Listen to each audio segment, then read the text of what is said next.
Hello friends, welcome to power English speaking classes. आज आपण रोजच्या सरावाचे काही वाक्य बघणार आहोत. हे वाक्य आपल्याला दैनंदिन जीवनामध्ये खूपच महत्त्वाचे आहेत, खूपच उपयुक्त आहेत. असे वाक्य आपण मराठीत रोज बोलत असतो, मात्र त्याला इंग्रजी पर्याय आपल्याला ठाऊक नसतो. चला तर बघूया. पहिलं वाक्य, हॅव अ सीट, बसून घे. हॅव अ सीट, बसून घे. दुसरं आहे, लेट इट गो, सोडून दे, मनावर नको घेऊ.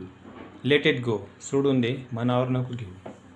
तिसरं आहे, I will go and give it, मी ते देऊन येतो. जसं की एखादी वस्तू आहे, I will go and give the book, मी ते पुस्तक देऊन येतो. चौथा आहे, I will go and bring it, मी ते घेऊन येतो. I will go and bring it, मी ते घेऊन येतो. इथं आपण दुसरं उदाहरण घेऊया.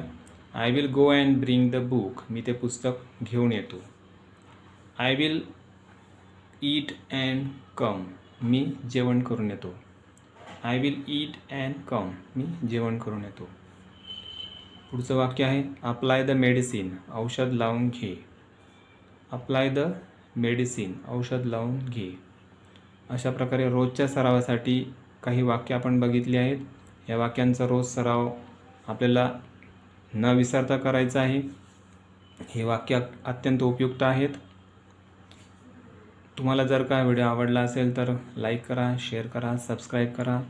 रोज सराव करायला मात्र विसरू नका. थँक्यू.